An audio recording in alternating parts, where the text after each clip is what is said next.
getting everything right and proper because the light's not on. It's been a very busy day. Very, very, very, very, very, very. Let me just do that. Give me some colour. Lovely, lovely, lovely. That's that. Right. A little earlier than normal, but at least everyone that wants to come here for a live at 8 o'clock can watch this.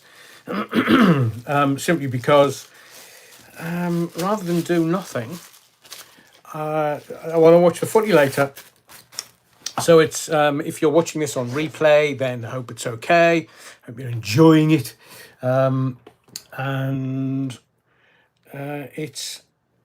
We will talk about the main story in the news.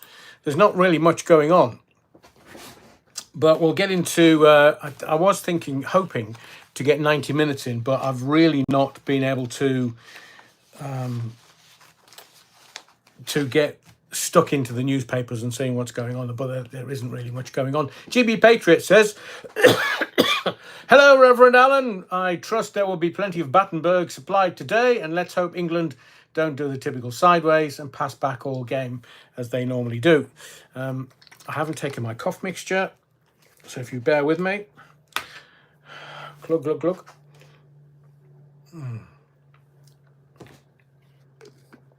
Ugh. Hopefully that'll stop me coughing at you. Les Vogel said, Les Vogel, good afternoon. Roving reporting, Reverend Adrian. Good decision to air early tonight before we watch the sad end of the pathetic playing England team and useless so-called coach Shearer, Terry. Not quite sure. Next is Louise, Hampson Louise. Welcome to the body of the Kirk. I can't make it this early, but love to all. Well, you can watch it later, Louise, if you want. Penny Hen says, I can't make it this early, but love to all. God blimey, I'm getting the drift.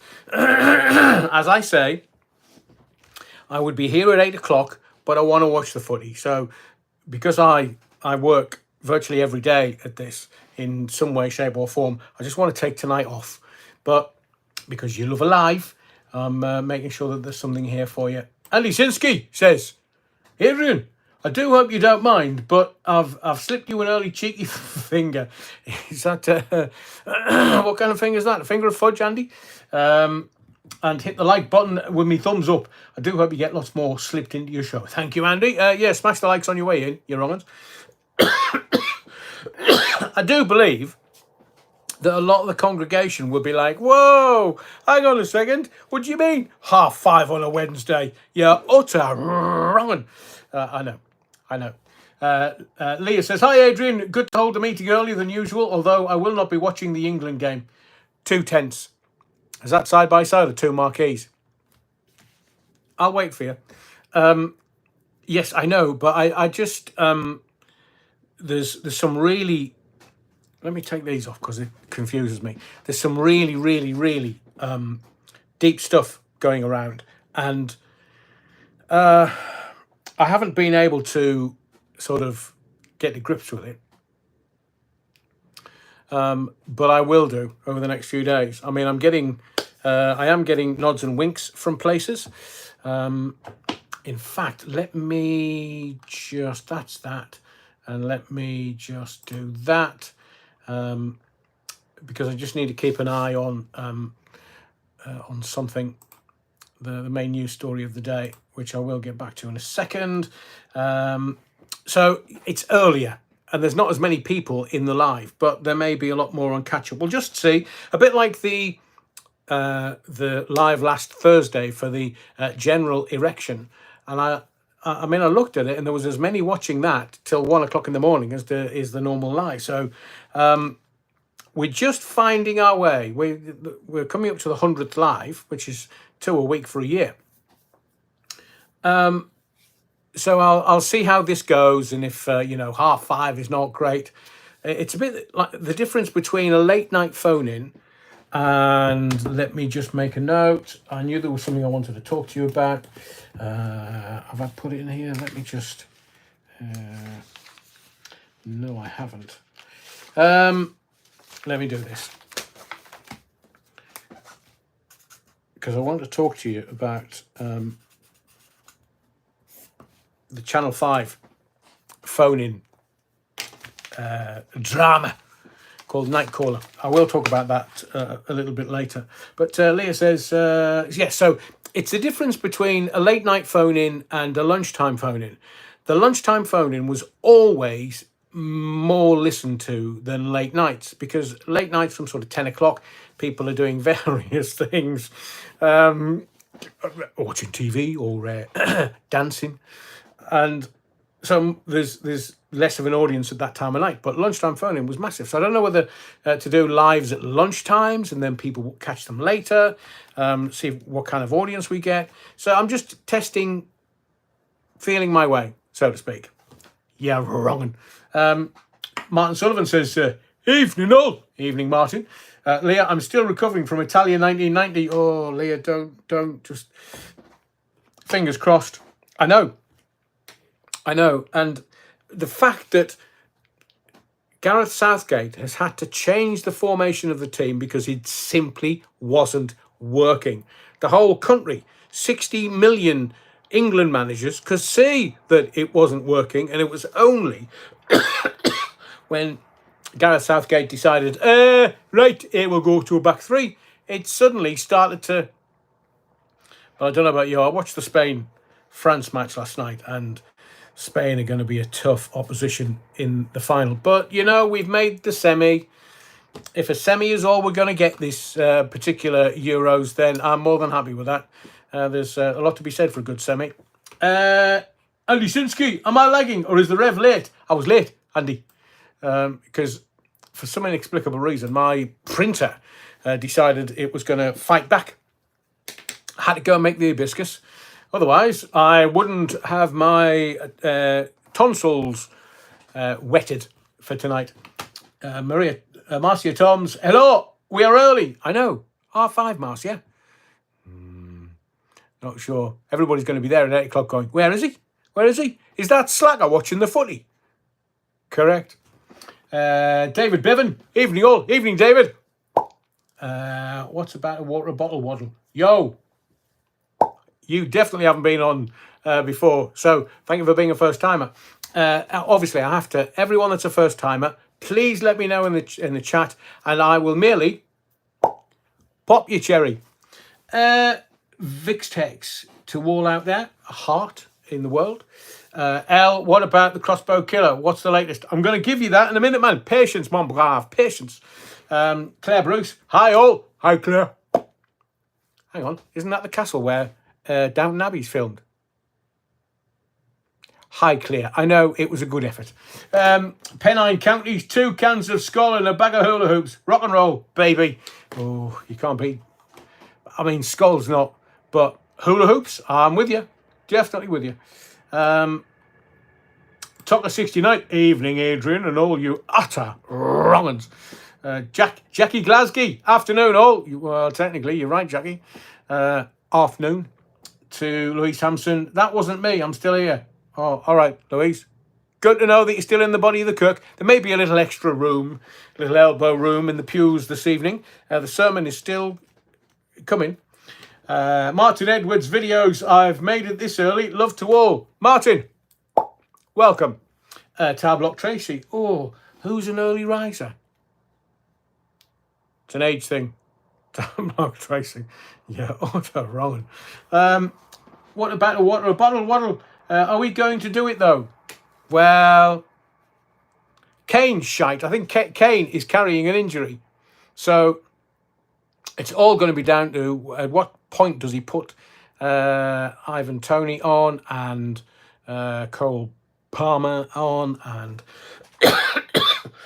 I mean, judging by the penalties, they've got no fear, those boys, which is wonderful. I mean, you know, even Gareth Southgate, he was crap at penalties, but he's got our boys firing on all cylinders. So hopefully 3 at the back tonight. Hopefully Luke Shaw's playing left back, which would make all the difference. I haven't seen the team sheet yet, but we've still got a few hours to go. Hang on, Tab Block Tracy's deleted her own message. It must have been bad. Prepared for England to get their arse handed to them by the Netherlands 5-1. Oh, Tower Block Tracy. It's better to journey in hope than arrive disappointed. Yeah, wrongin'. Lauren Taylor, early evening, all of you wrongins. And Tower Block Tracy. Lauren, you okay? All good? Question mark. Andy Sinsky, England going great in the cricket. I was once a captain of a cricket team, a very successful captain of the cricket team, and we won in one. I mean, I love cricket. Love cricket. I could turn my arm over. My best bowling figures was 5 for 5 off 2 overs.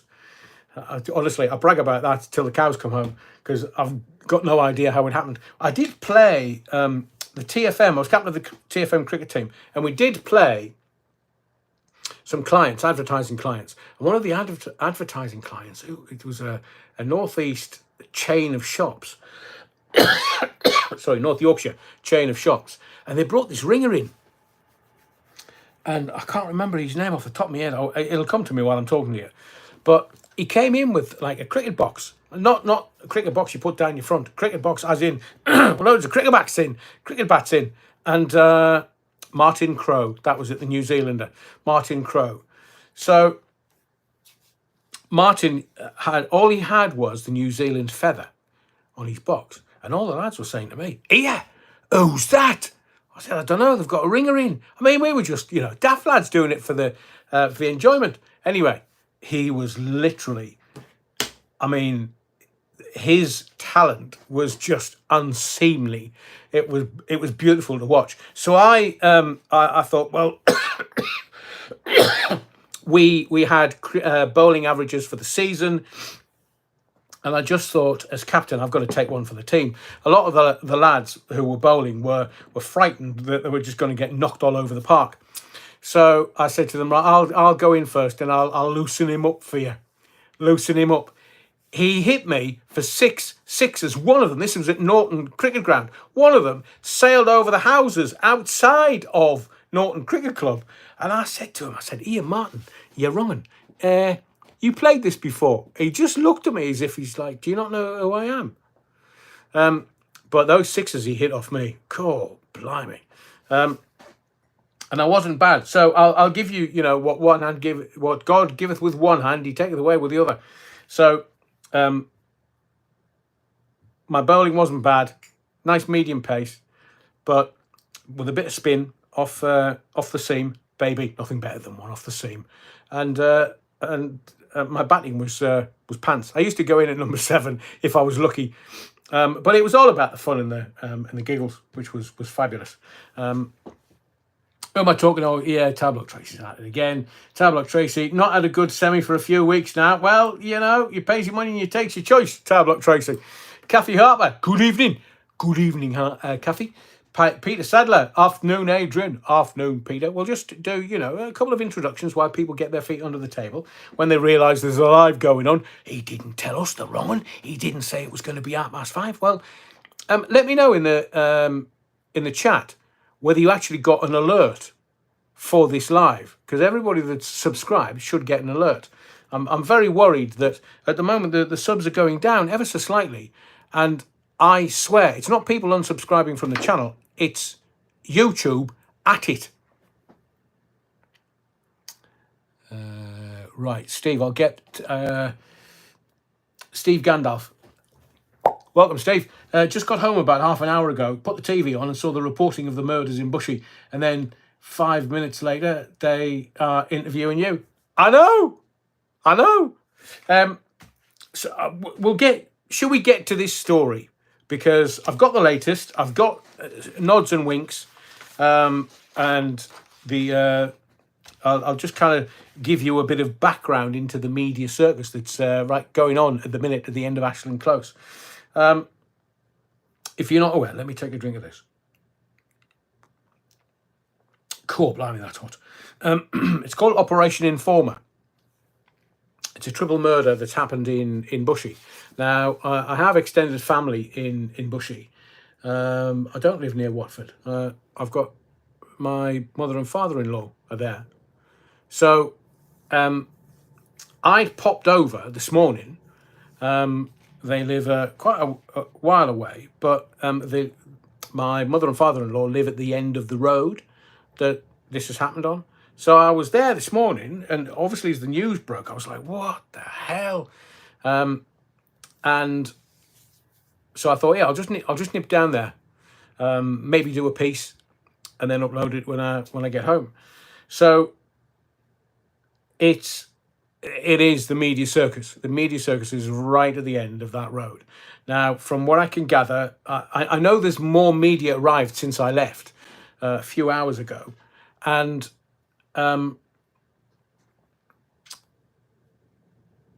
there's all kinds of media. There's foreign media there, or from what I gather, they weren't there when I was there. The first set of flowers that was being laid hadn't been laid while I was there, but I was interviewed by the BBC, I was interviewed by Times Radio, I was interviewed by Greatest Hits Radio, and everybody else was like, oh, do you live round here? I was like, no, don't live here. Oh, you don't live in this street? No, I don't live round here. But if you see the BBC interview, you'll see that he started with, your mother-in-law lives locally, mother and father-in-law. And so it was just, because last night I was watching the footy. Last night I was watching the Spain-France game thinking, oh, are we going to have to play these? And didn't hear anything. And then got to my mum and father-in-law's today, and it just all went a bit... Oof. So, yeah, I was interviewed, because I wasn't ready for anything, or just, I popped over. Thank you, Claire. Claire Brooks said, I got me alert. Thank you, Claire. Andy Sinsky. Peter, I hope you washed your hands. Hang on. Peter Sadler, the notification came on my phone while I was on the toilet. Peter, Andy's always quick. Roy Kemp, have the old Bill ruled out William Tell? Too soon. Right, too soon. But I will tell you that, let me go through and then give you what I'm being told from my sources. Louise Hampton says, I feel for the family. Corey Jane, hi all. Hello, Corey Jane. Yeah, wronging. You're late, you're wronging. Nicholas, poor family, heartbreaking. Barry, yes, I was so confused. Thanks for clearing that up. I lived near there for 13 years. Nice, Barry. It's lovely. I mean, my mother and father-in-law live in a beautiful part of Bushy. I mean, what is it? The massive big school. Was it the American College or something? It was originally the Masonic School, Royal Masonic School for Boys and Girls or something before the American College, and now some developer has turned it over into like opulence and flats and beautiful place. So with authority, I know a fair bit of Bushy. Having drunk in a couple of pubs there on the odd occasion. I mean, I've been with Mrs. Allen for 7 years, so we've popped over to see our mum and dad quite a bit. The Railway Pub is good. Barry, nice one. I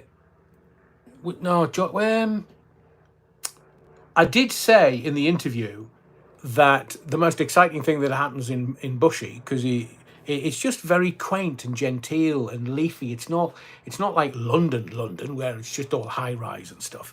It's beautiful, Bushy. And I did say to the BBC interviewer, I said, what's he called, Nicky Schiller? I said, yeah, the most exciting thing to ever happen in Bushy is George, Michael, and Andrew Ridgely went to the local school. Was it not Andrew that was the local and George was bussed in? One of the two, not quite sure.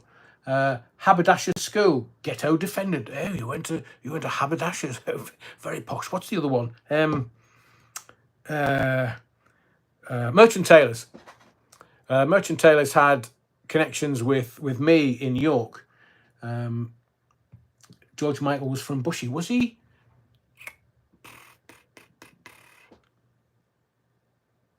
Maybe. I'm not local. So, evening all, running late today. So sorry. Nicky Watson, good to have you in the body of the Kirk. Martin Sullivan says, Barry from Bushy was a Chris Tarrant caller on The Breakfast Show. Was that not... Didn't Ian Lee on LBC have... No, that was Barry from Watford. Oh, there might have been another one. Barry, Blue Check Restaurant is amazing. Where's that? Don't think I've ever seen that, Barry. Is it on High Street? Robert Taylor, George was a ticket ripper at the cinema in Watford. Was he really? Young Gog. So from what I know, the little bits, Bushy's a fabulous little place. It's very genteel. It's very gentle. It's very affluent. I mean, the houses there, they start at like 500,000, 750,000, round about that place. Further in, you're easily talking about 1,000,000 plus. So it's very genteel. Nothing ever exciting happens from. This is YouTube, and it's a permanent record, so I'm desperately trying not to say anybody's first name. But my mother and father-in-law tell me great stories. Did Peter Sadler, did George and Andrew go at the public toilets? Andrew definitely didn't. But George, my favourite George Michael gag. What do George Michael and a Wellington boot have in common?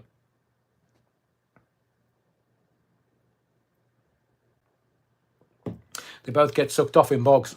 Toddler69, Alexa said George was born there. Alexa, did you? From theculturetrip.com. St. George is believed to be born in Cappadocia, in modern-day Turkey. Alexa, volume 3. Yeah, but you can keep talking. Alexa, don't be making me look like a mugman. Sorry, I don't know that.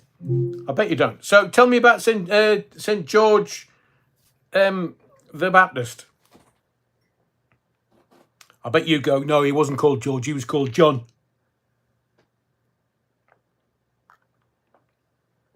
Right. Robert Taylor, I worked there a few years after him. Did you? Oh, at the cinema. Vix text, what's yellow and pink and square? Battenberg, man? Marcia Toms, Andy, it's Battenberg cake. Alexa, zip it. Alexa. Alexa. Oh, don't. Right, me and you have fallen out, Alexa. Oh, you'll fire up now, you tart. Sorry, I don't know that one. I bet you don't, you tart. Have you been talking to Tower Block Tracy? So I was watching the Spain match last night, and seemingly it happened around about the beginning of that, where about 7 o'clock the Hertfordshire police were called. Don't know whether it was an armed response. I'm sure the locals just heard what they heard and started calling in. But this media scrum. So how it works. The media turn up. And look, if I'm telling me granny how to suck eggs, tell me the Foxtrot Oscar. So how it works is that all the media go down there. They've got a story. They think they've got a story. And knee-jerk legislation coming about crossbows for sure, says Martin Sullivan. Oh, I've seen that on the BBC. So there's a media scrum going on, and basically all that happens is they get there. So you've got the murder scene. It's a crime scene. Socko will barrier it off and tent it off because they want to gather as much evidence as is physically possible. So the balloon would have gone up last night at some point, and the police would have been making sure that any evidence wasn't wasted. I mean, from my mother and father-in-law, it was raining last night, so there's every chance that unless it was in the house, if anything happened outside the house, they would get the tents up quickly to preserve the evidence. But the media scrum today, and this is how it works, as I say, they kind of get there and they start reporting to whatever, if it's a TV channel or a radio channel on the hour or the newspapers. And I did spot a pap at it. So to get to the location, it's kind of like you have to double back on yourself, and it's a U-shaped close. And some pap had a set of ladders, and they'd gone in the back of what is, I think, a school of some kind or a residential area, and they've gone in the back of there to get into the back of the building where they believe the murders took place. So I walked in to kind of say to them, "Oi, you're wrong uns. What are you doing?" But they spotted me, and it's a bit like, you know, when you see two people kind of talking to each other, rhubarb, rhubarb, rhubarb, rhubarb, and they look at you and then stop talking. You know they're at it. So I just said, "Afternoon," and they said, "Do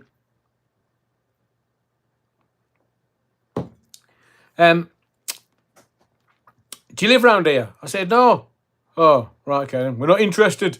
And that seemed to be the story of the morning and the afternoon. The journos need to get eyewitness. It's called colour. They need pieces of colour to their reportage to make it interesting for the viewer or the listener. So,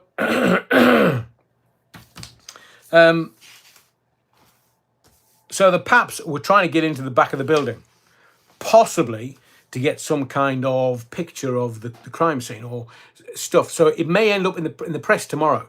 There's only going to be two stories tomorrow in the media, front page. Won't be any politics. It'll be the England side, and it'll be this triple murder in Bushy. So the police are wanting to trace a chap called Kyle Clifford, aged 26. Now, the BBC reporter was almost calling him Carl. I don't know whether it was his pronunciation, but one of the neighbours said the police were armed. Yeah, they will have been, Pauline, because if they've had some kind of police forces treat any incident with a knife, any incident with a crossbow, and any incident with a gun, all as firearms incidents. And the firearms officers are deployed immediately. If they get it's a firearms incident, it's a confirmed firearms incident, then it goes to the tactical commander, the firearms tactical commander. They make a decision on the ground as to whether what evidence they have, how relevant that evidence is, and whether it needs to be. And normally, I think it's the inspector in the control room will make a decision. They are the tactical commander, the firearms tactical commander, and they will take primacy on the ground. Not somebody at the location, but somebody in the control room.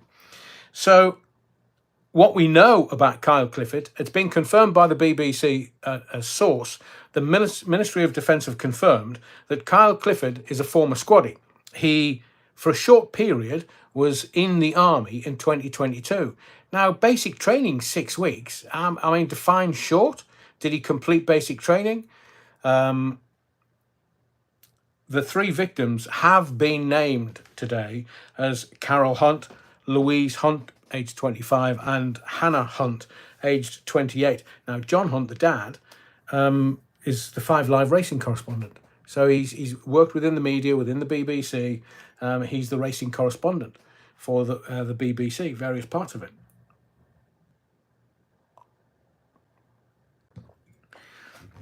And the police were, because they have to protect and keep you and I safe and the general public safe, they said that Kyle Clifford was possibly in possession of a crossbow and potentially other weapons. So they will have known exactly what the injuries to the victims were.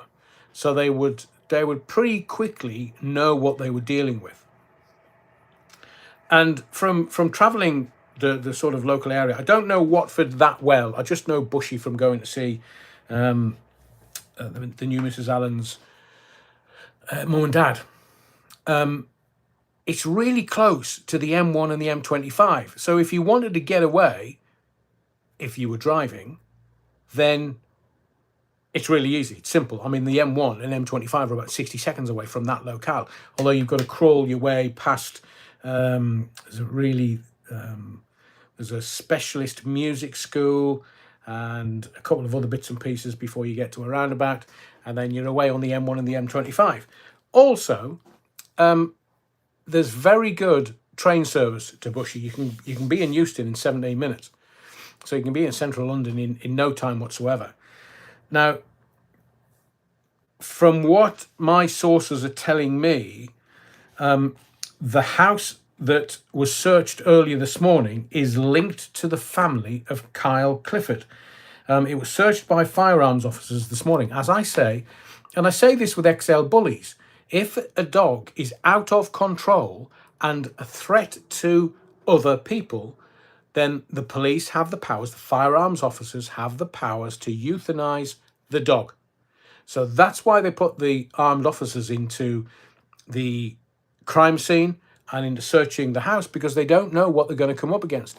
And it's a firearms incident, whether it's got a knife, a crossbow, or any kind of sharp, or a firearms. And you know, I've spoken to some friends that I know that serve, and they've gone into places where they've had replica firearms, and they've got to treat that as a legitimate firearm.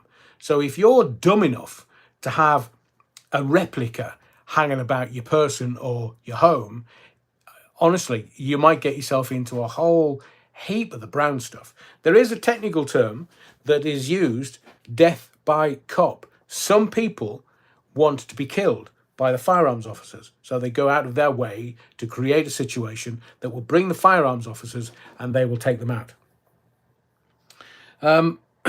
Let's talk about the helicopter, because I understand that unless there's been an update from is it Lavender Hills Crematorium, unless there's been some kind of update from there. Marcy Toms, I agree with you. It's the owners who are to blame for the out of control dog in public. I completely agree with you, but you have to understand that an XL bully is a weapon, and the people that own XL bullies are of a particular kind. And if a cop or cops, and they normally operate in at least pairs, so they've got corroboration, if they turn up and the dog is out of control, it's a threat. It's a threat to those officers. It's a threat to other members of the public, and they have to risk assess whether it's a threat or not. And if it's a threat, it just gets euthanized. I don't agree with it. I don't agree with any dog losing its life. But if it's out of control, like some animals, if they get blood in their nostrils, then they're away. And it's traumatic, and people have been killed by these dogs.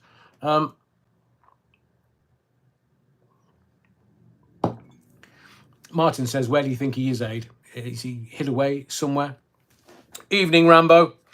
I don't know. Like I say, the escape routes are many from that particular location, whether he's driving. And there is I have seen a video that is supposed to be this chap leaving the house. I've seen the video, and the person says, do you think this is real? Do you think this is kosher?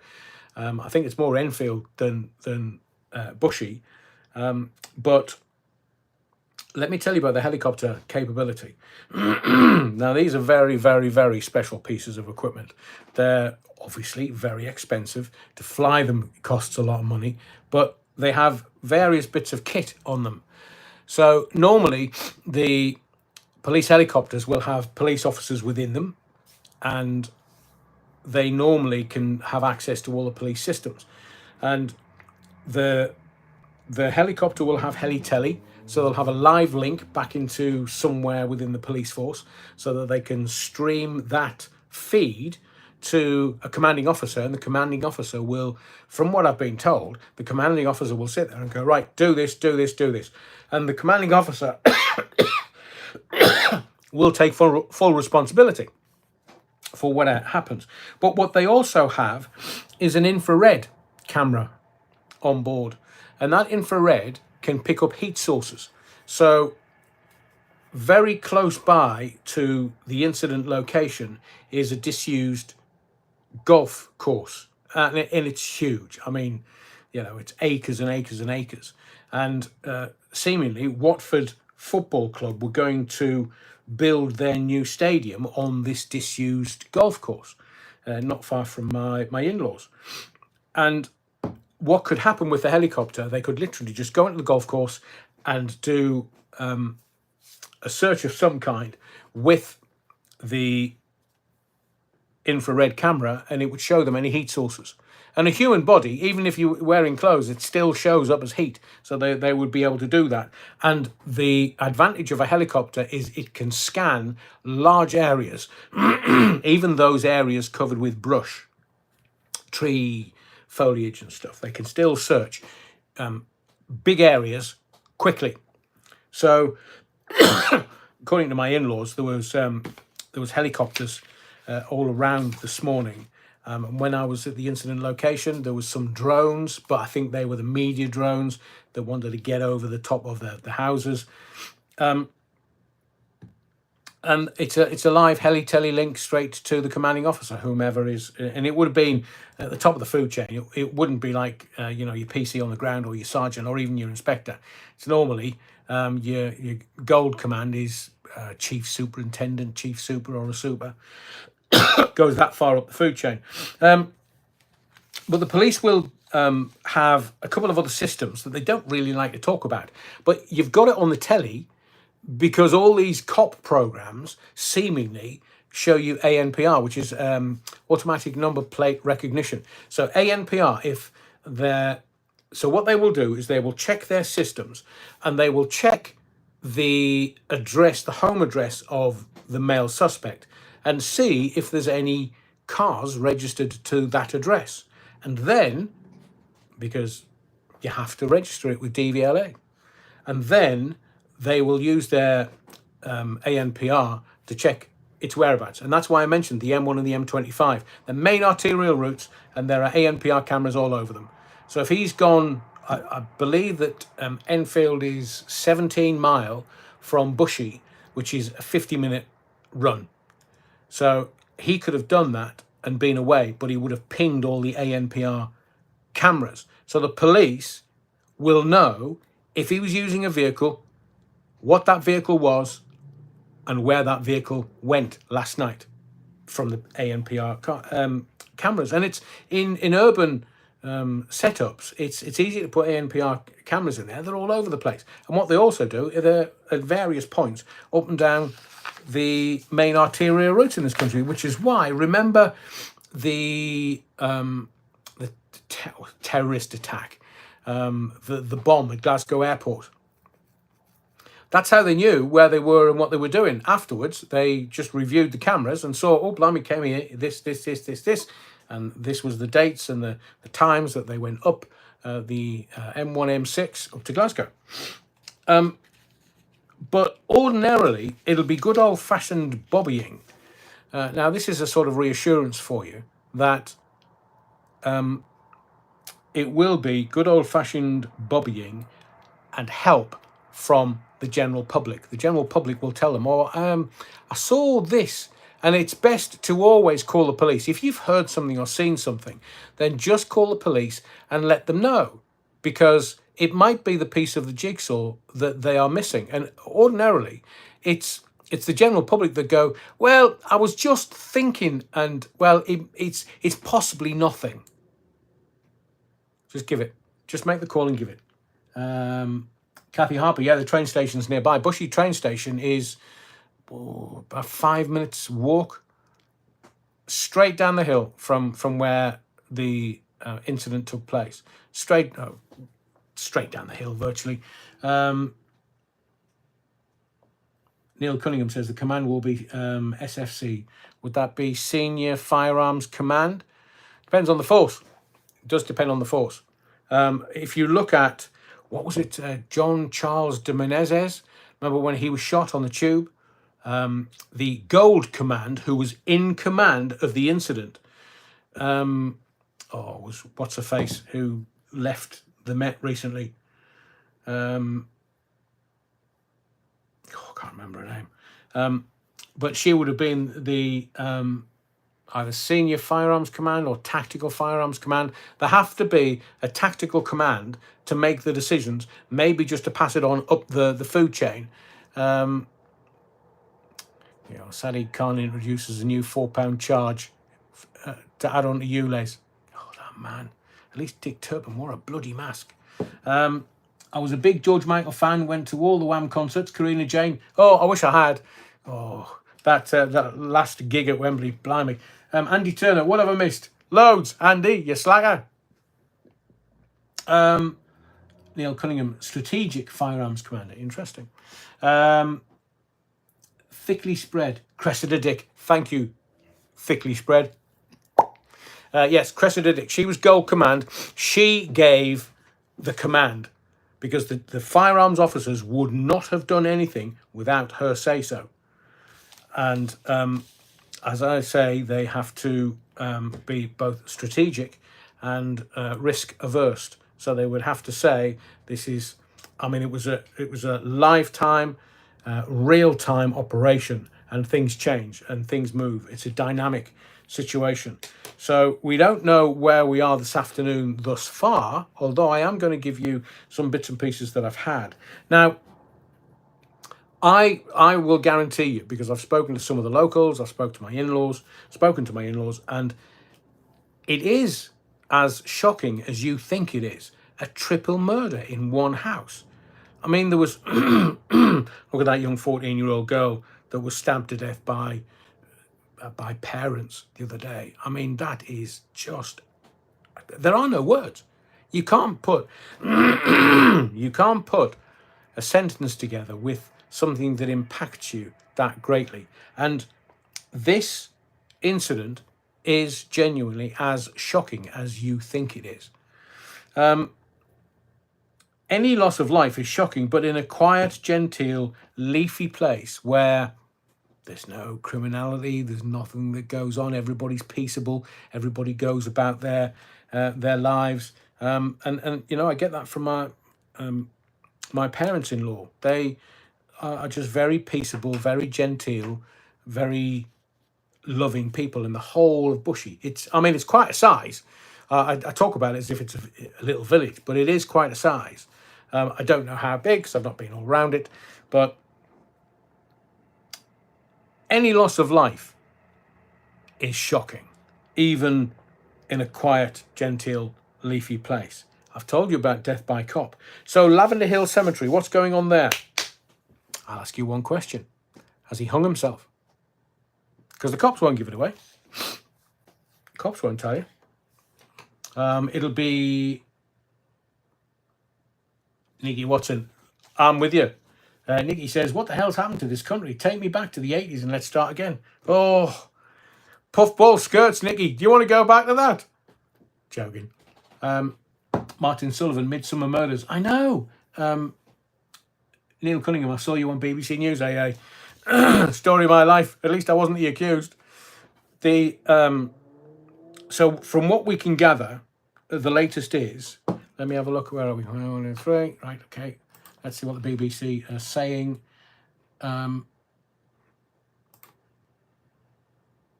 Hawaii man, catch up.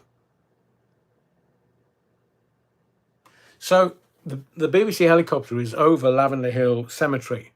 Not quite sure why, but it looks like that's the focus of attention. So they've raided the home address linked to the Clifford family. They're at Lavender Hill Cemetery. They've got, I saw they had a sniffer dog, for want of a better term. So they must have some of his clothing. And if he's in there, they will find him.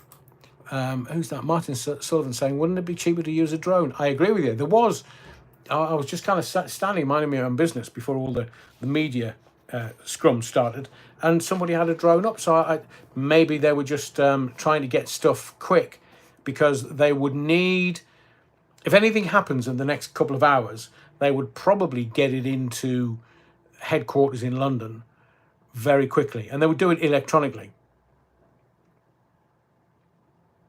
Oh, it's better. They would get it into London really quickly, and then they would, the newspaper goes to bed about 10 11 o'clock at the latest, and then they start the run. But that's the first edition. On a weekend, you could get 2 or 3 editions, a bit like when Diana was murdered in Paris. Then the early editions had the kerfuffle around the royal family taking their warrants away from Harrods because they weren't best pleased with Harrods. So King Charles, the Queen, Philip and the Queen Mother were all going to take their warrants on the side of the building. They're all going to take those. And that was reported on the front page of the newspapers until word was coming out of Paris that Princess Diana had been involved in a car crash. There were no more details than that. And that's what was being relayed through the news channels. So the newspapers literally would have put a hard stop on it going, hold the front page, literally hold the front page. We've got something that we need to roll out. So if you'd gotten the early edition of those Sunday papers, you would have had one story. And the later editions, the 1 a.m., 2 a.m. editions, they would have had the Diana involved in a car crash. And then it's just railroaded all over England and Wales and Scotland. Nicholas, a son did the same to his mum and stepdad in Washington with the same weapon, early 90s. My kind, caring mum was on the jury. She was never the same after the horror she had to look at. It broke her. Wow, Nicholas, that's an amazing story. I'm also hearing from my sources that the suspect's father is an ex-policeman, which adds complexities that I can't fathom, simply because he would know how the police work and what the police will do. And if the suspect will know that if there's armed cops anywhere near you, they're going to take you out. They've been told you've got a crossbow. They've possibly been told that there's a possibility that you have other weapons, maybe sharps, who knows? That's not corroborated or confirmed. But an ex-police officer's son, probably a retired police officer's son. But what would you do? What would you do in those circumstances? You find out that your son is a triple murderer or is the suspect for a triple murder. What would you do? Would you hand them straight into the bobbies? Would you just call the police and say, he's here? Would you go and start searching around the local cemetery thinking that he's going to top himself? So the word that I'd had while I was there talking to people, I won't identify them any further than that, is that it was an ex-boyfriend of one of the girls. And parents had kind of had a word, or maybe not, but the girl had decided that she didn't want to be in a relationship with him. And he took umbrage and blamed the parents for her ending the relationship with him. So that's possibly one theory and reason for him turning up the way he did. But ex-boyfriend, she ends the relationship, he's gone nuts. Martin Sullivan says, ex-boyfriend. Neil says, what was his motive though? Just explained it, Neil. Ex-boyfriend, girlfriend had told him didn't want to be with him anymore. He's blamed the parents and he's just pitched up. But how did he get into the house?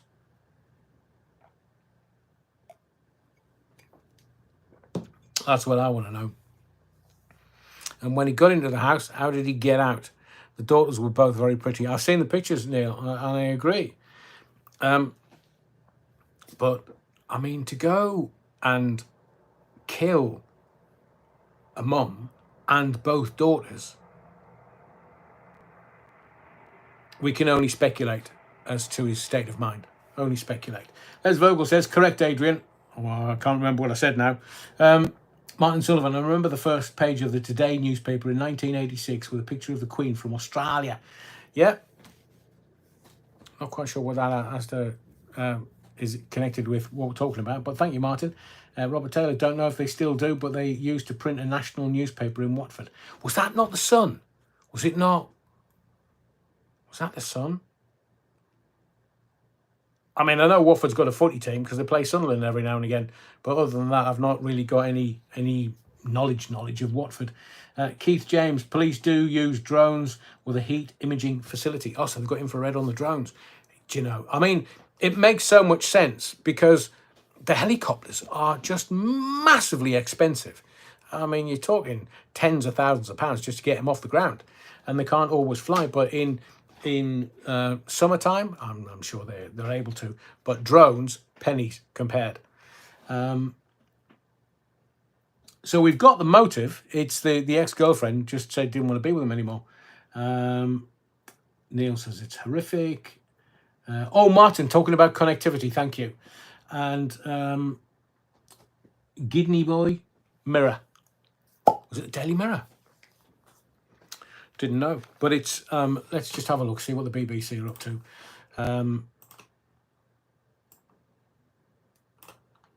All right, see where they're at. So the BBC reporter that I spoke to is still there. I mean, it's some effort by the reporter Nikki Schiller, I think.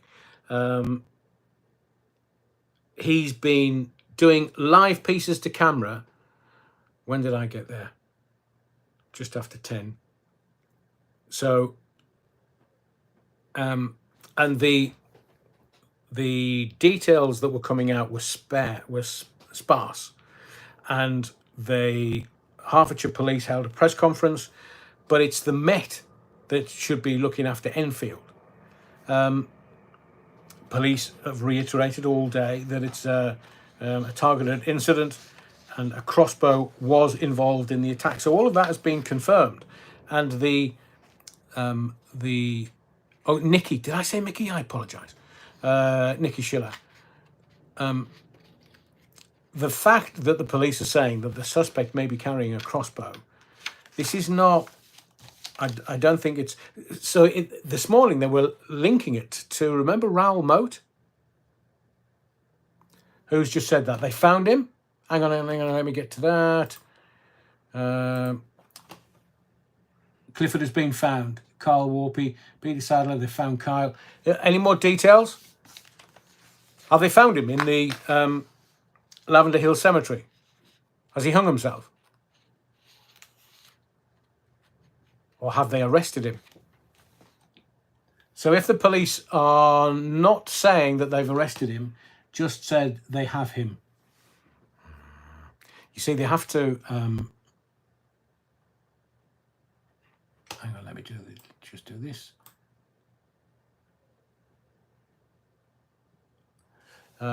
Peter Sadler, has he been given medical assistance?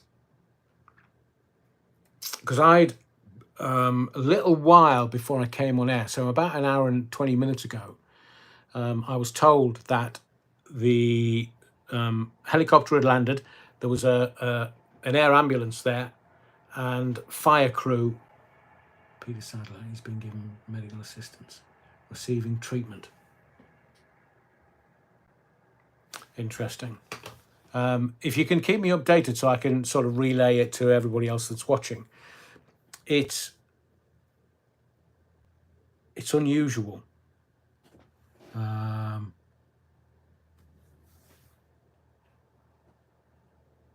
the? Oh, did I take that off?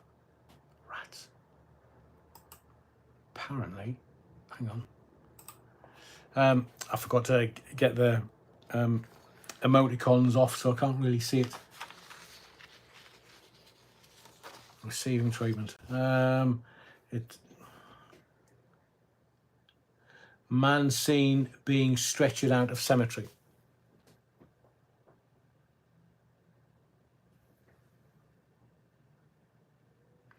Confirmed treatment for self-inflicted wound.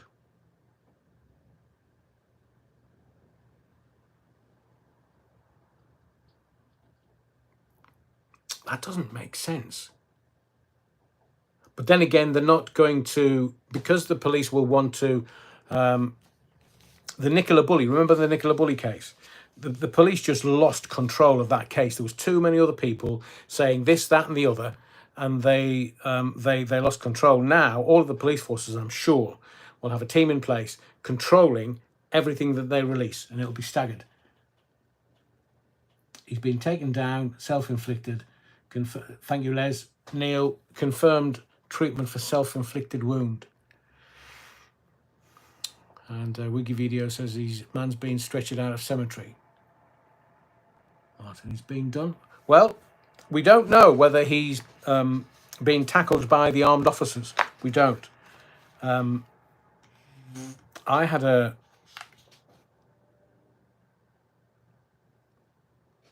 I wonder why he was let go by the Ministry of Defence or the Army. He was a squaddy for a short period. I'm not going to speculate because the news channels will... Nikki Schiller. So I can see armed officers there. And I know that if they have...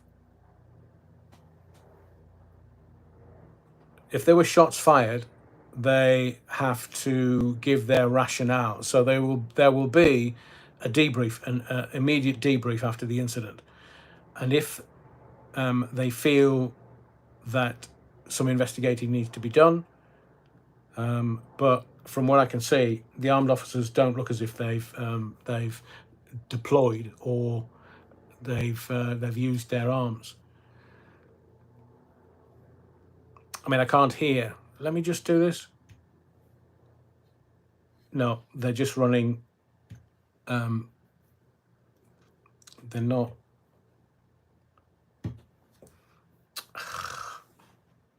That's such a shame. Where is it? Yeah.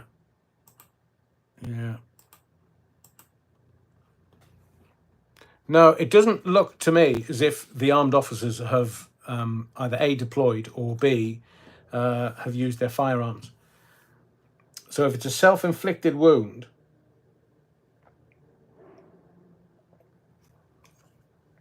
they have to keep grips on this because they don't want people speculating like me. They don't want people like me speculating, saying it's this, that, and the other. So they'll probably, what time is it? They'll probably hold some kind of press conference. They've missed the 6 o'clock BBC News. So it may be Channel 4 News or BBC. You've got Sky and you've got BBC doing live time reporting. But if he's been taken away, they would have...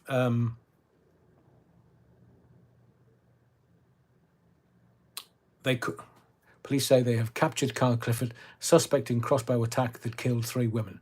So it's that word captured. It looks like he's alive. It looks like he's got some kind of wound. But ordinarily, the police would attend if he was... they would make... no,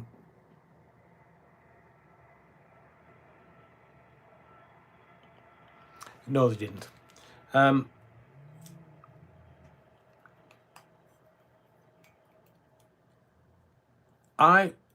Look, I'll be really straight with you. Sometimes we can be very irreverent on this channel, very.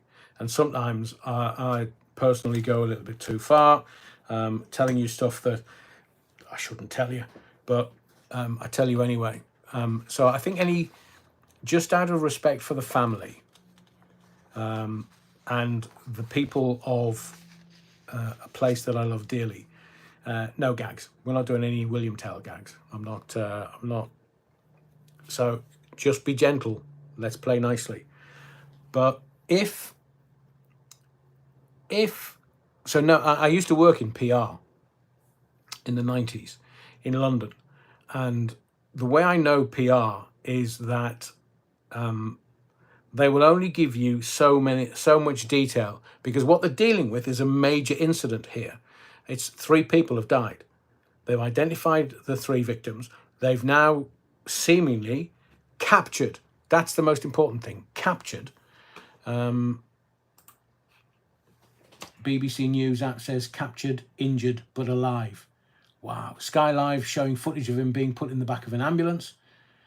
Don't worry, man. Not a problem. Not a problem. I mean, sometimes it's a bit like when I started the channel, a lot of YouTubers didn't know about subjudice. They didn't know the law, so they would quite living in ignorance, really, that they would just go and do it because they didn't see anything wrong in it. So I'm protecting you, Martin, as much as anything, because you're a welcome contributor to the channel. I love you to bits. I love the stuff that you do. So I was just looking after you, in a way. Tablock Tracy, Sky Live showing footage of him. Yeah, got that. Thank you. Adrian, I'm very sorry. That was misjudged. That will not happen again. Martin, no need to apologise. Absolutely no need. Love what you do with the channel, and love the fact that you're here for virtually every life. So it's fine. Don't worry. Don't worry. So I think the BBC have got some kind of primacy. I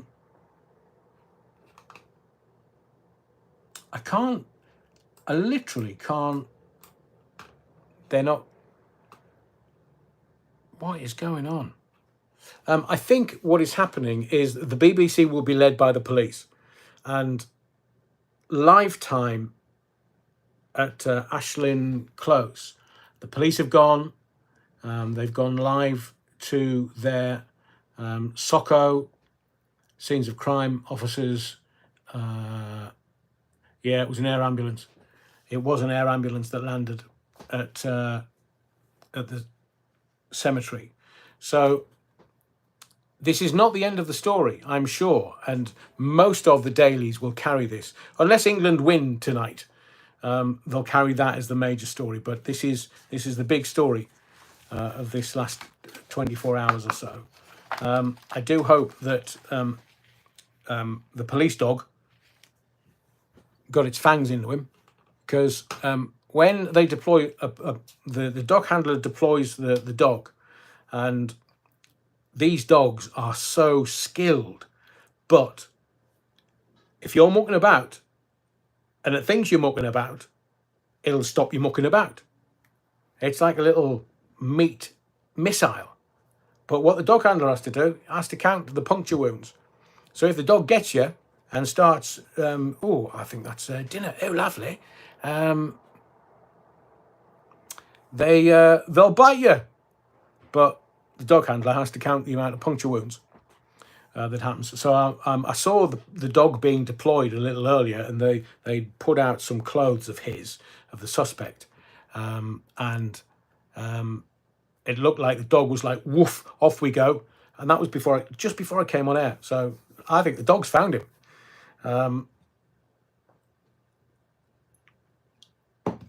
So no one's been charged, no one's been arrested, but they've traced the suspect, a suspect. So we can talk about what's happened today, but the minute, and I say this to all the YouTubers, the minute that someone's been arrested is best place. Yeah, we'll get to that in a second, Towel Up Trace. I saw that little earlier. We'll talk about bird flu in a moment. But I think this guy's going to be possibly charged this evening. Once he's been detained, and once that happens, can't talk about it. Sub judice. It means that it's under the law, sub judice, or under the judge, and the judge will decide that if anybody on social media or traditional media talks about it, then it could skew the case, and they don't want that. So that's why so they arrest someone randomly, not connected with this case, for something else. If they arrest them, they just appear in court to confirm their name and address, and then they take them away, and then that's it. And to add a little weight to that, I was talking to someone yesterday, and they said, I'm very surprised you didn't cover the Holly Willoughby case. And I said, sub judice. Until he's found guilty or innocent, you can't, because you can end up inside. And I said to them, look, I made a decision early on. I know my timing. I know what I'm going to do. I'm not going to know how to do it, but it's down to timing. Kathy Harper. No, he wasn't too far away. No, he was. So he wasn't too far away from his home address. And again, we can't really speculate as to his state of mind or what was going on. We have a father of two girls and his wife have been murdered. I mean, that you can't comprehend that kind of pain, that kind of response, to be, because the police would have gone to him to pass what they call a death message.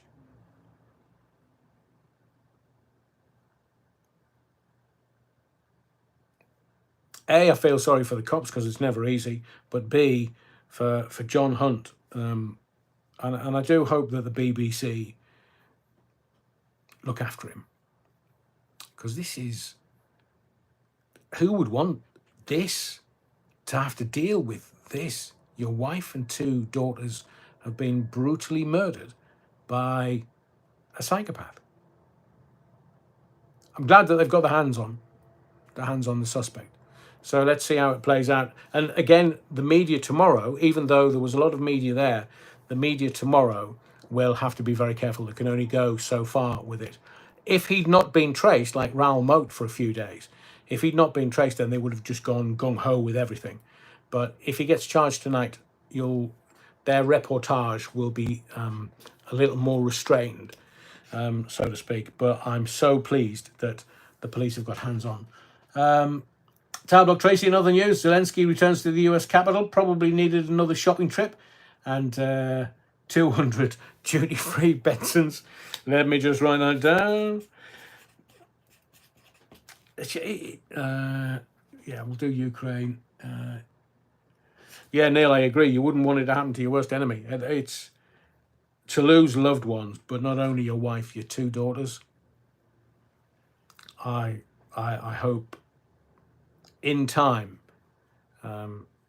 John is able to come to terms with it, with help and support, with professional help and support. Because I know that, you know, I don't know whether you have a family. I'm sure you might have kids or grandkids, or it's just, so he's probably in hospital, in custody. So let's not knock this story.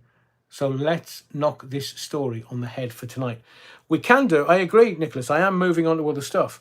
But I will say this, until a person is charged in relation to criminality, the media are allowed to talk about it. It's only when they've been identified, which he already has, but he's not been arrested and he's not been charged. If he's in hospital being given medical support, then that he'll have protection in the hospital.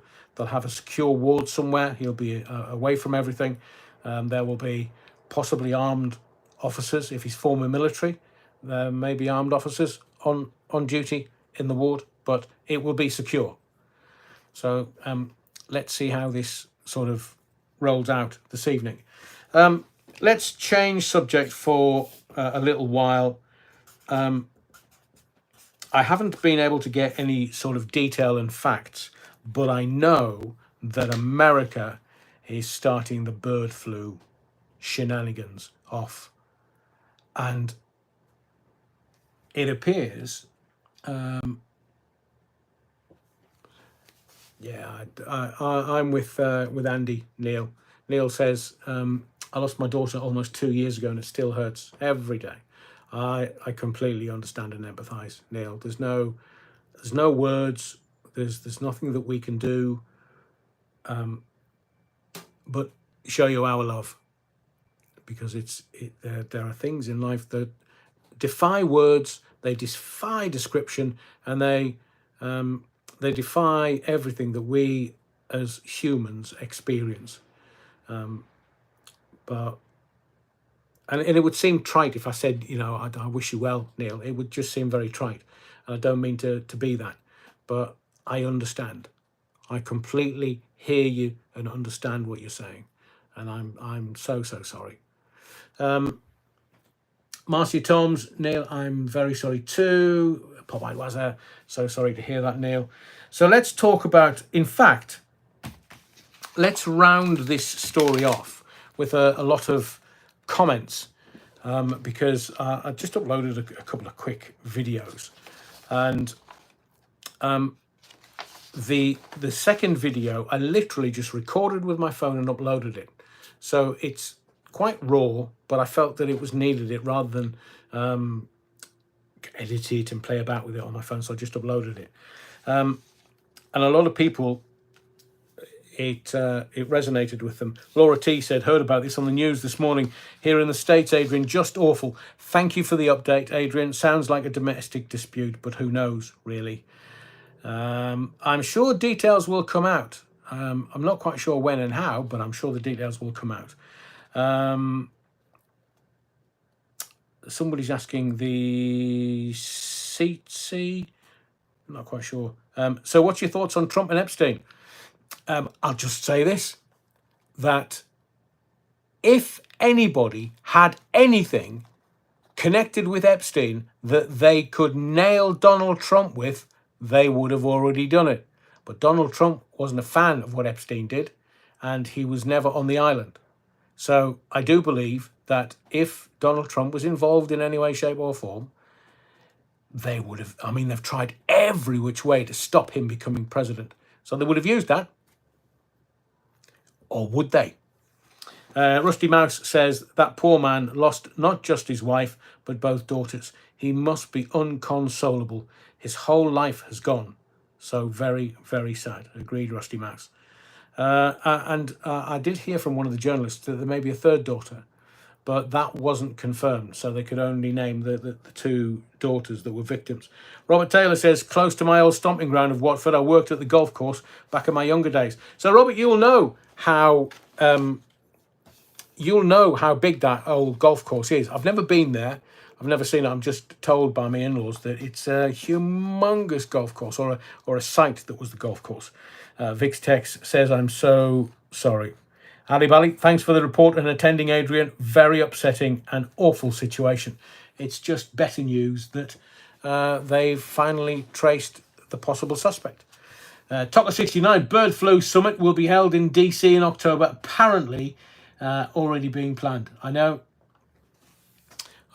They're at it. It's the H5N1 or is it H5N2? It's one of the two strains. I mean, look, we were told that mad cow was, they got it by eating a Chinese takeaway at some farm in Northumberland. I mean, Hathaway and Foxtrot Oscar. So now they're saying, just before the presidential elections, we're going to tell you that you've got bird flu. So seemingly there's 5 people that have been traced with bird flu, this H5N1 or N2 strain. But look at the Mexican, that old boy Mexican who had loads of other medical complications. Oh, he's died from bird flu. It's almost as if they're laughing in our face. Oh, yeah, March 2022. Don't worry about that. Or was it March 2020? No, it was March 2020. Don't worry about that. It was just a jape. It was a jolly jape. But now it's serious. No, it's not, mate. They're saying that, what's his face? Keir Starmer. So Keir Starmer, has he scared you yet? It's coming. He's going to be a wartime president. No, he's not. But why was that? I better get the snot rags ready again to protect myself. Either that or stock up on bog paper. Can you imagine? Oh, we're all going to die from bird flu. Literally, whoosh, within a day, all the bog rolls gone. Everybody's stocking up for a couple of years. PCR, the test only proved how gullible people are. I agree. Tower 69. I completely agree. Robert Taylor, it is a lot of... what? Oh, right, okay, I'm with you, in Bushy. A lot of Jewish people frequented it back then. Used to work in the restaurant in the early 90s. Wow, it's been going that long. To Seaside 2001, I'm having my morning coffee and stumbled upon your reporting of this tragic event. Thank you, Adrian. Thank you, Seaside 2001. Les Vogel, who I think is in the body of the Kirk this evening. Excellent reporting, Adrian. This has to be the hallmarks of an assassination. Ex-boyfriend, main suspect, now on the run. Top Gun Les. Thank you, Top Gun. Tom Murray, this is very, very sad. My thoughts and prayers are with the victims. Viv Kenyon in Darlow. Evening, Viv. Shocking and very sad. Agreed.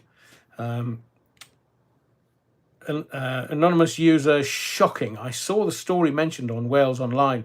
The 3 people dead are mentioned as the wife and daughter of BBC 5 Live's John Hunt. RIP to all. And to Photo Elska, I think that possibly is.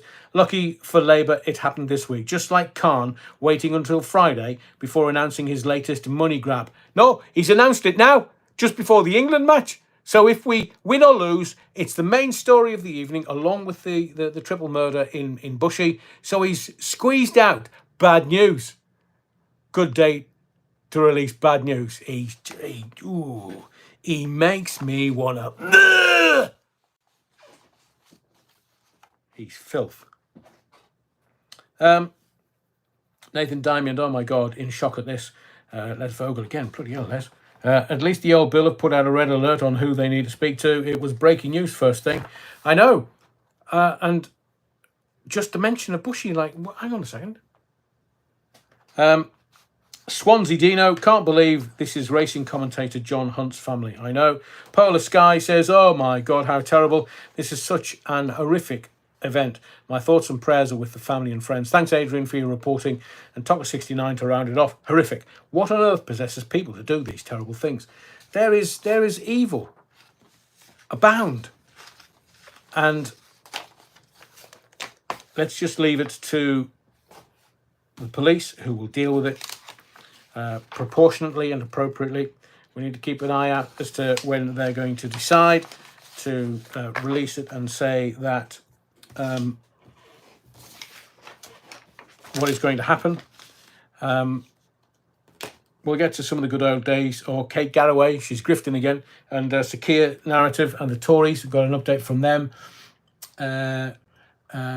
Annie Watt, think I'll opt out of the next pandemic if one doesn't mind. I don't mind at all. I opted out of the first one. This is not, and again, this is not me bragging. This is just me saying to you that from the very get-go, it just smelt rotten. And you just know there's something going on. So, like the October 7th attacks, I told you exactly what that's all about. And I've seen today, see if I can get this off the top of my head. So the military pier, let me just write that down so I don't forget. So the military pier that the Americans have spent close to $300 million on, they're saying it's now not operational.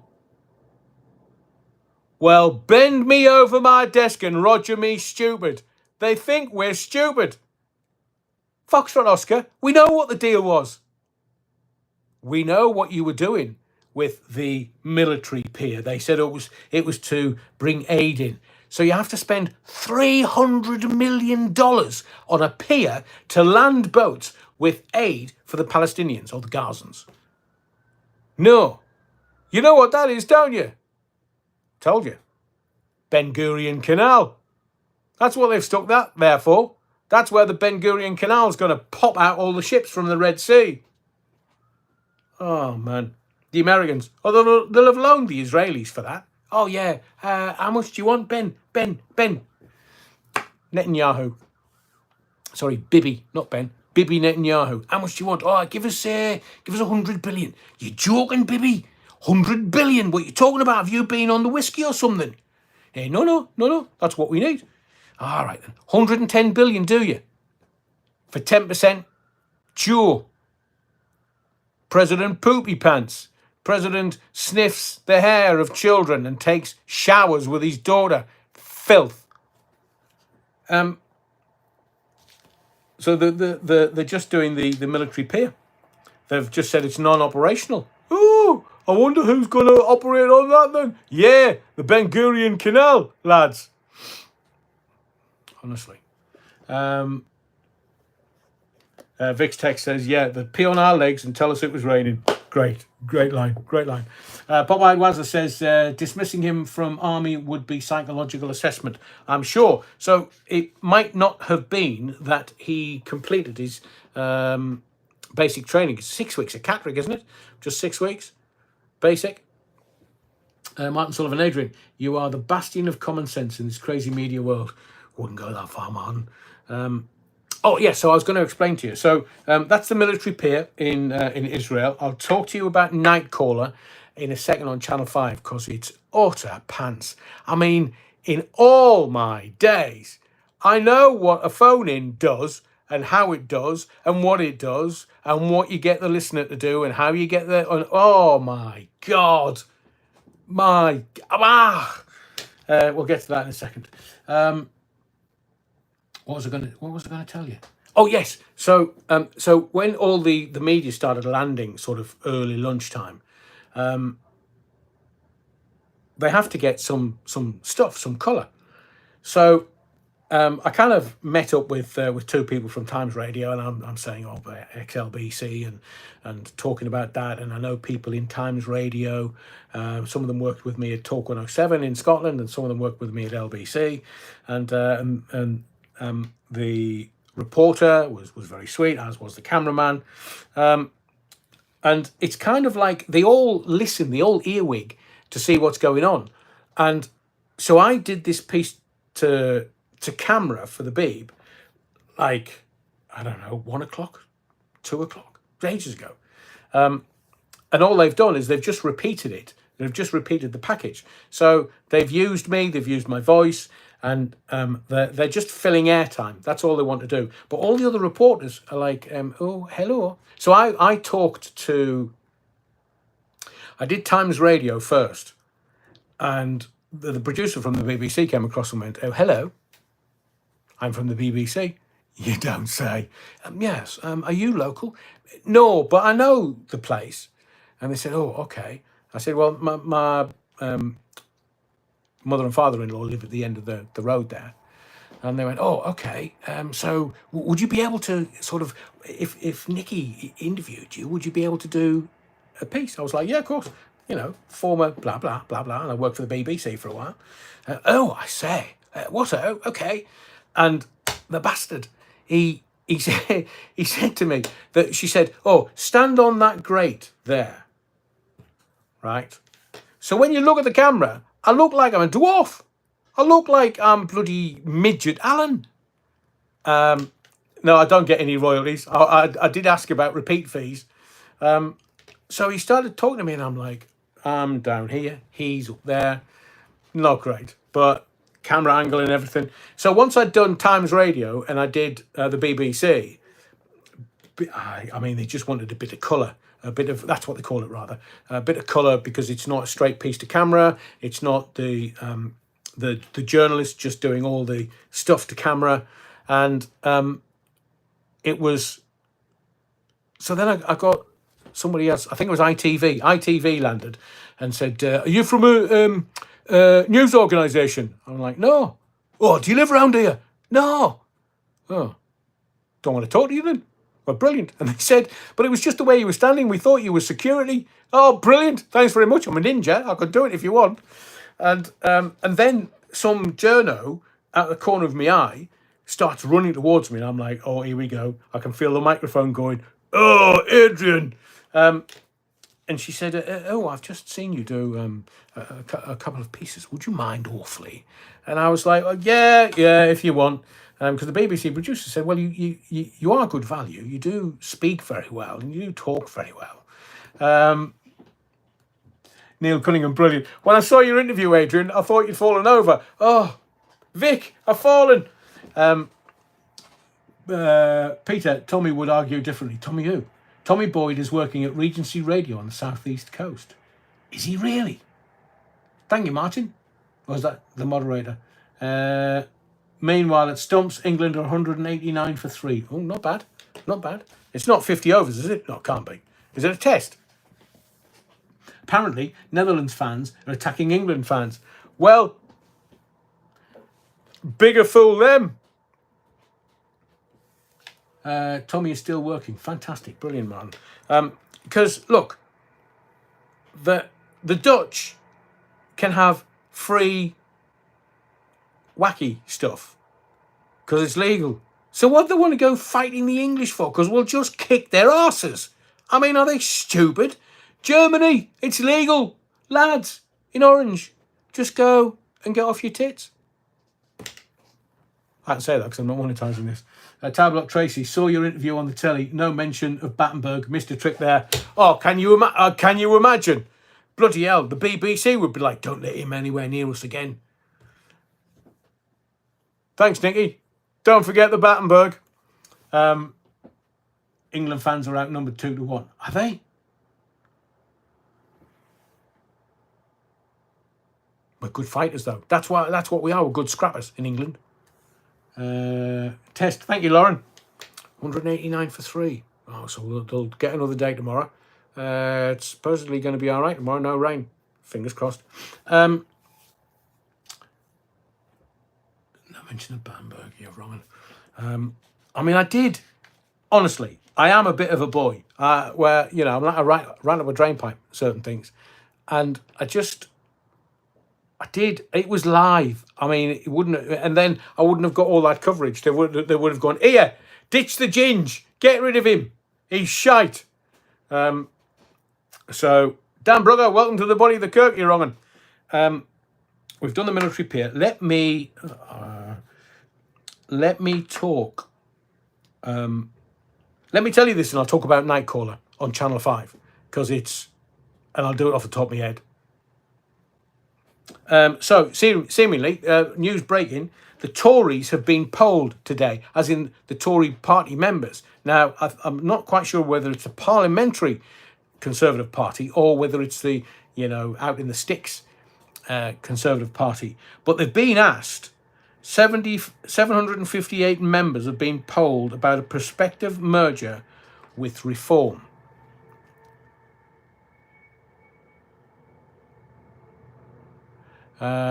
Okay, we'll go back to the Bushy 3 murders. I'm hearing that, because I can't see it, I'm hearing from my sources, and thank you to my source, that the mum was stabbed, one daughter was tied up and shot with a crossbow, and I couldn't hear the rest of it. It looks like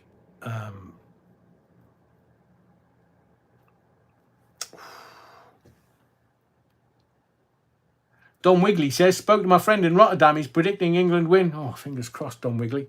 So the Tories have been polled. Let me just kind of give you this detail again. So the Tory party membership have been polled about a possible merger with Reform UK.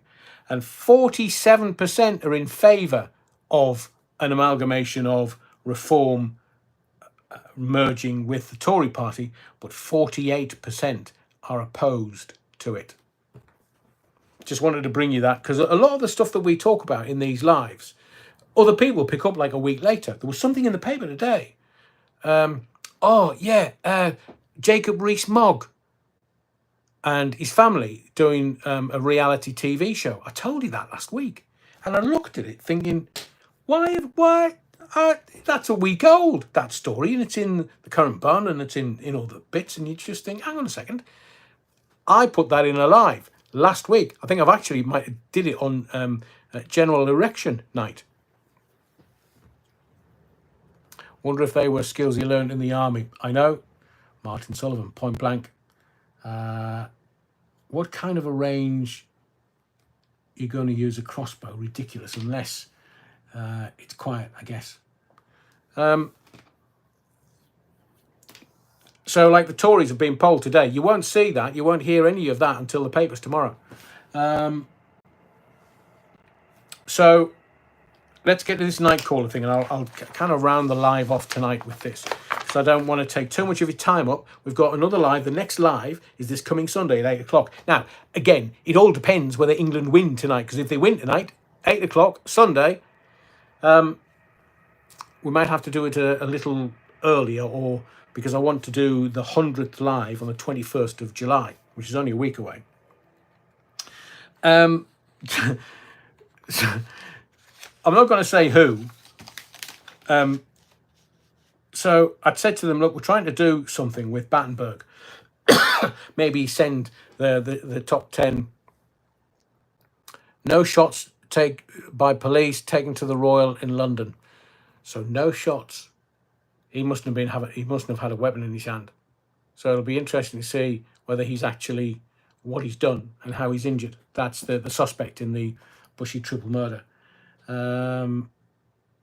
Martin, can we see the view from your garden window after the stream? Yeah, pervert. That's a yucca. That there is a yucca that's now 12 years old. I left my then partner and went to live on my own.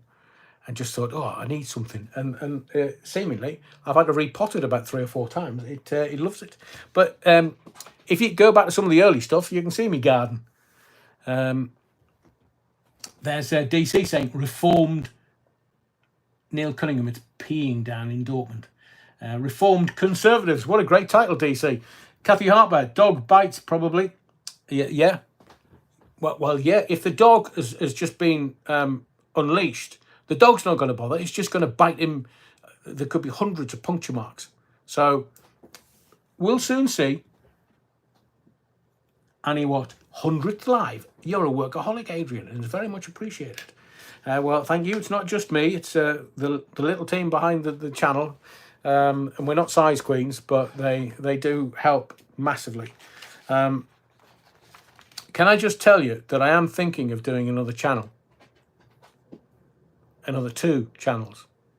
So after the live the other night about music, where we just went music-tastic, I loved it. I loved doing it. And I loved the interaction between everybody. And the music was engaging. I loved it. Luke Shaw has missed out on a place in the England starting lineup. Oh, man. That bloody idiot of an England manager. I mean, I get that he might not be fully match fit. But Gareth Southgate, man. Here. Take your head from up your jacksy, man. So who's he going to put there? Right-footed player at left back. Cock. The dog is trained to bring a suspect down. It is, Neil, but bite them. It don't muck about. And also, it depends what kind of dog they use. It wouldn't have been a drugs dog. It would have been possibly a big dog. And if it's a big dog, they don't muck about.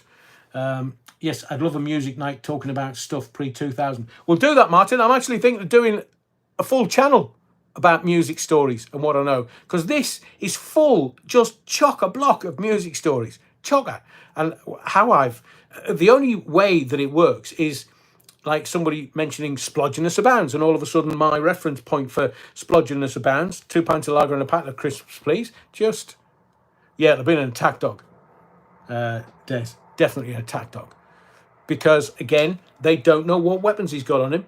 They don't know what his state of mind is, whether it's death by cop or what they're going to do to the cops. So the dog goes in, the dog doesn't mess about, the dog apprehends him and makes sure that he's in pain for the cops just to run after, or the cops sometimes, to run after it and apprehend the person. Jude Bellingham and Phil Foden will provide attacking support to Harry Kane and Bukayo Saka on the right side of midfield.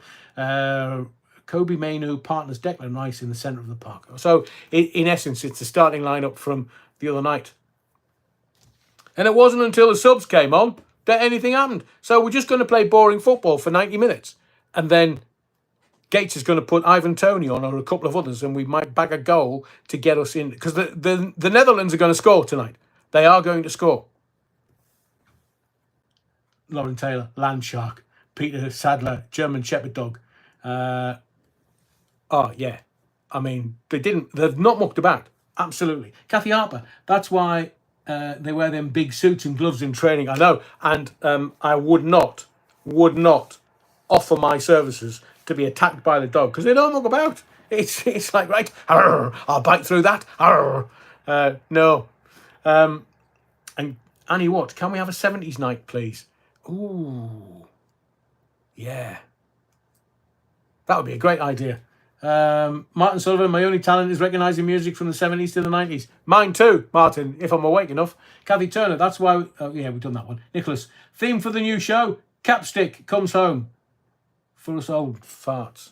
Oh, is that the... hang on, I've got a Capstick record. Was that the Yorkshire Rap or E-By Gum or something like that? Because Capstick was a comedian, wasn't he? Neil Cunningham, keep doing it live until the 89th minute, Adrian. You bugger, I've done 93. You're wrong. We're into extra time now. Tabloid Tracy breaking the police statement also made the point that the Hunt family felt great upset that their relatives were named by the media before they had been formally identified. Ooh.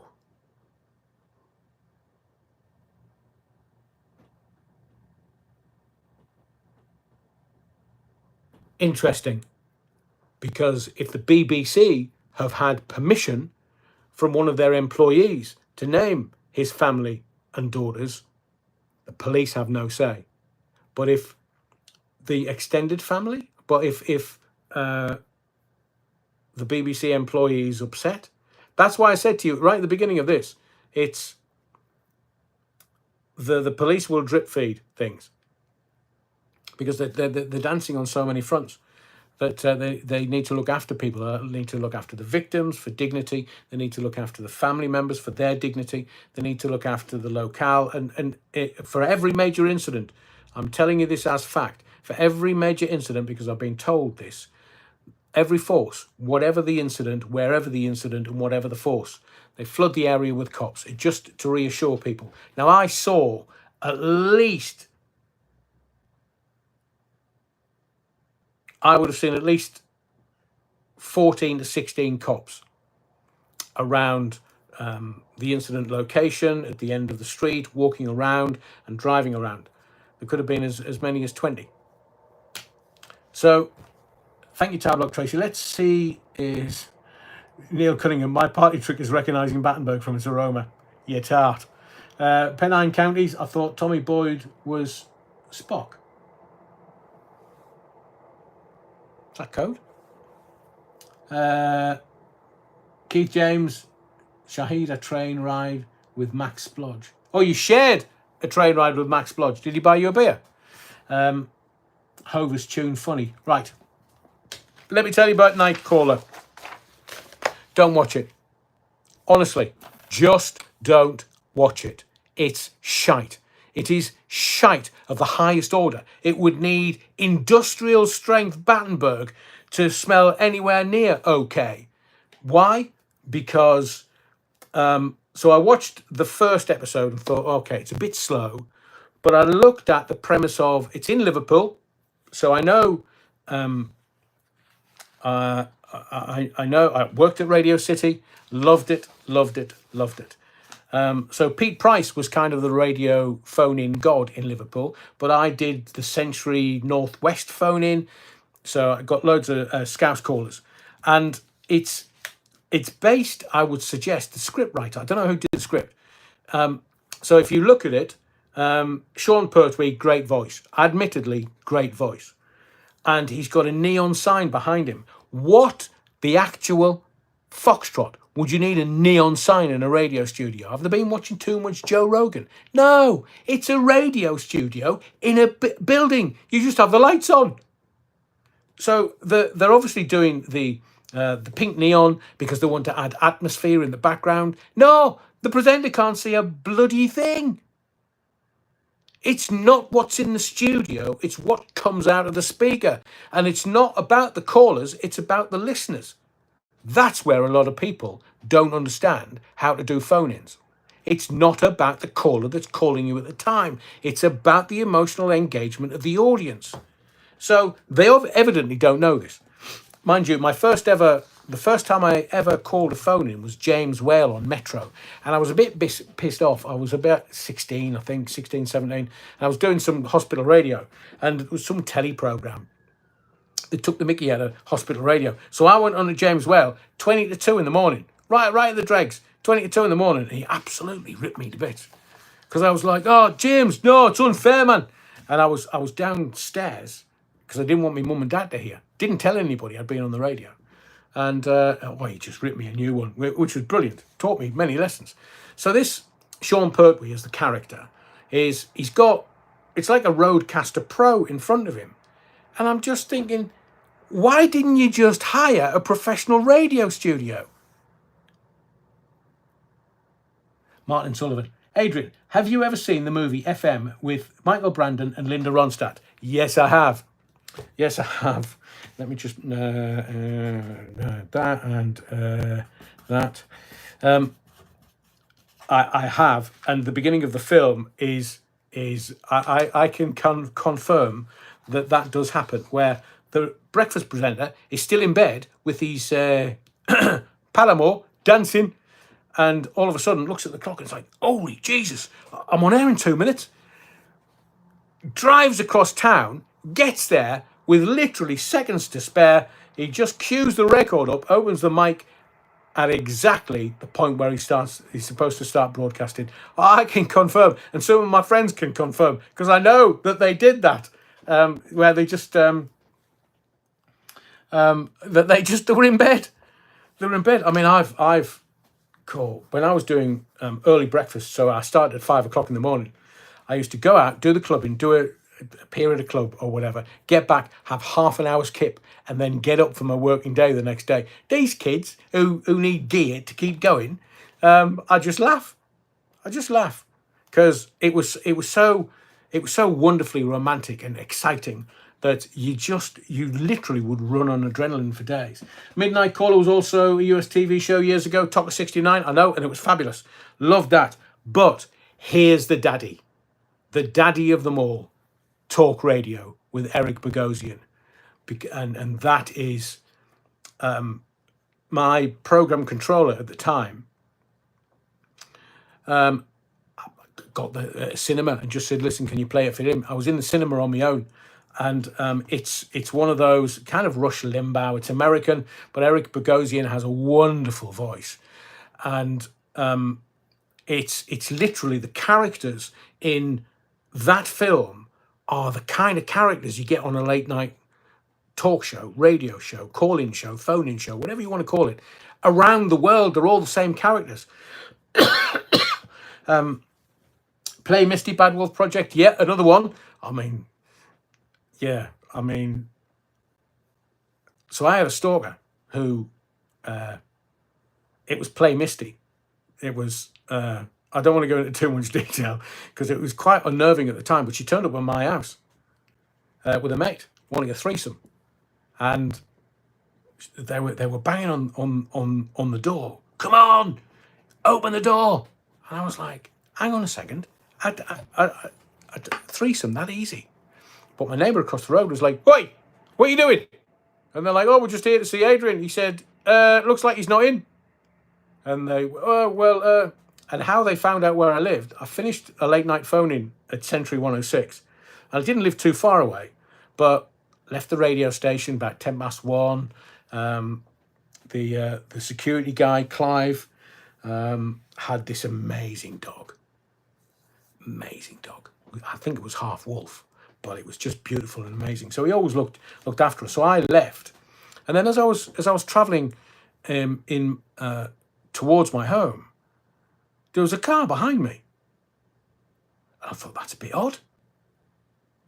It's early in the morning. What would this car be doing on this road? Because there was never, ever, ever any cars when I drove home at like 1 o'clock in the morning.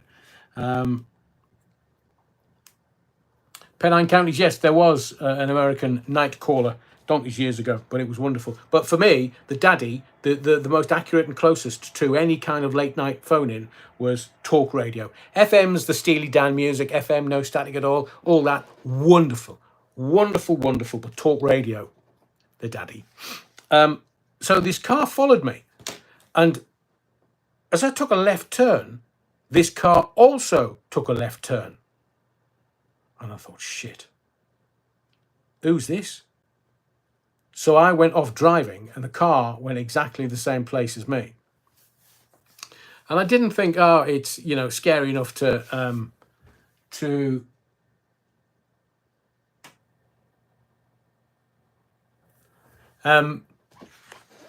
I'll tell you another story. So I was working in hospital radio, and I worked for a hospital radio station called Auckland Hospital Radio. It's where I started my career when I was 16, 17.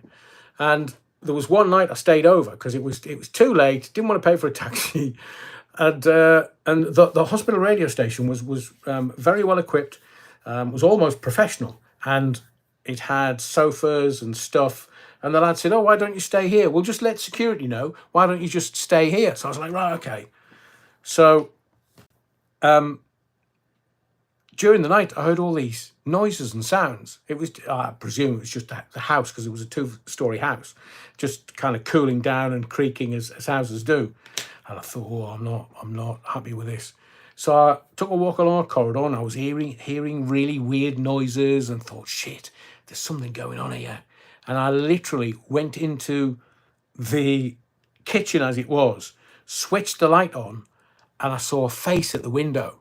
I literally burst my incontinence pants and would have needed industrial strength Battenberg to be able to get away with it. So I literally ran out the kitchen and I ran over to reception and go, I need a taxi. I need a taxi. And they were like, why? So security came back over with me. I said, I've seen a face at the window. I don't know whether they're breaking in. And so we walked in the kitchen again, and it was the reflection of my own face. I have never lived that down in 40 odd years. Wonderful to be reminded about it. Yeah, wrong. So, talk radio's the daddy. Let's talk about Nightcaller. So, the premise of the whole thing on Channel 5 is there's a taxi driver, and it's a bit like, can you remember the film with Michael Douglas called Falling Down, where he just gets a bit brassed off with life and everybody and everything, so he just starts taking guns and there's some gang members, so he shoots them, and people are brassing him off on the highway, so he starts shooting them and he's just taking them all out, and he makes the news and nobody knows who it is. Well, that's sort of the premise of this Nightcaller. It's a taxi driver who's sort of the Michael Douglas character, but the Sean Pertwee character is the phone-in guy, and he's sort of doing, whoever's written the script, he's sort of doing what phone-ins used to do in the 80s, not the 90s or the noughties, but the 80s. It was like, oh, we're all in this together and we're all pulling together, and I hope bloody not, it'll make a mess. So we're all kind of, and we're all a community, and it's in Liverpool. I've done phone-ins there, along with my mate Pete Price. Neil, thank you for letting me know about Showbiz. Sorry, Kev Seed is, I know him as Showbiz. I thought he'd had another, stroke. So sad to hear that. So Nightcaller. And Kev Seed was one of the best broadcasters in Liverpool. His breakfast show on City FM was massive. He's a wonderful guy. I've known him for, wow, blimey, 30 years. I know him as Showbiz because he always wore loads of jewellery, a bit like somebody else. But Showbiz was always a fantastic bloke. So the Sean Pertwee character is kind of doing stuff that's a bit hackneyed. And the other thing that really is a pet hate, they do this in telly all the time. So he's got his cans, as we call them, where he's got his headphones on, and he's got one of his headphones on his ear, and he's got the other earphone off his ear on the side of his head. He can't hear anything. There's nobody in the studio giving him any guidance, because they can't do that in a live studio where you're talking to a caller. It's your phone up through the window who will press a button, a talkback button, and say, you take line 3, take line 10, or go straight to, or do this, or by the way, you forgot that. If you've got one ear off and one of your cans on your ear, this bleeds through to the microphone. So you have to have it on all the time. But somebody who hasn't worked in radio has no clue about that. And it was all the phoning element. I wish they'd spoken to me so I could say to them, look, this is how it happens. This is what it does. And it's none of this, we're all in it together, we're all a community. That happened in the 80s, not the 90s or the noughties, or not even now. It's 2024, for crying out loud.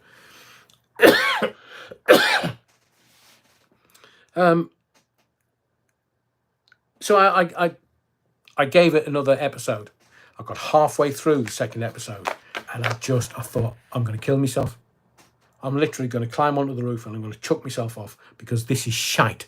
I've wasted an hour and a half of my time for people who think they know, but they don't actually know that they don't know, because you only know if you've done it. And I've done it for 40 years. It is proper pants. It's just, no, it's not. It's just, oh, and then he comes out like some celeb. I mean, I get that, because in Liverpool he would have been. The Liverpudlians, the Scousers, love their local stars, so to speak.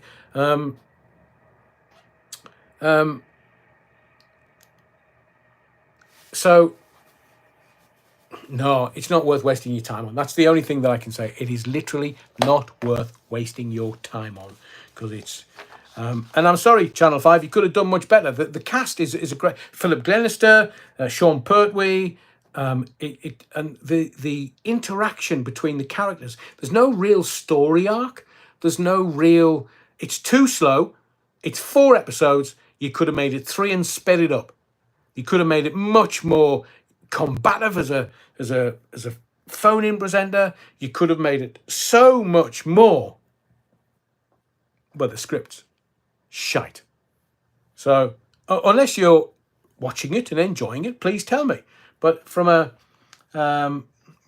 Martin Sullivan, Adrian's impartial reviews. Yeah, I know, but it's like I can talk about some things with absolute certainty and expertise. But ask me to talk about I don't know the Large Hadron Collider in Switzerland, I would struggle a bit.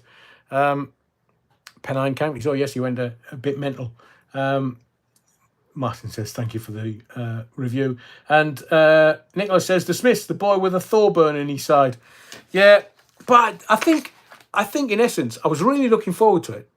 I thought it would. I was just going to look forward to it, just to see how they did it, and it's all this kind of like loads of staring at the camera. I mean, it's too arty-farty. Get them in there. Get them a bit combative, because I loved doing phone-ins. And do you know why? Because you can abuse people, and they love it.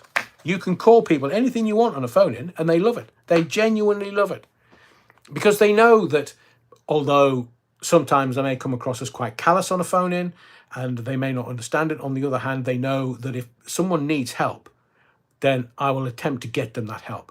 I'm not that callous, but I can be on a phone-in. Tablock Tracy says, write your own TV show, Memoirs of a DJ. They wouldn't air it. Be X-rated. Martin Sullivan, do you remember a drama in the early 90s based around a young female reporter? Tommy Boyd was in it. Ooh. Well, here's the thing. Can you remember Eddie Shoestring? So we've talked about FM and talk radio and night caller and midnight caller.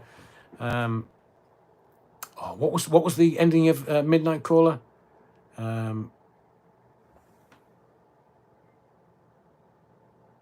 Lauren, right, okay.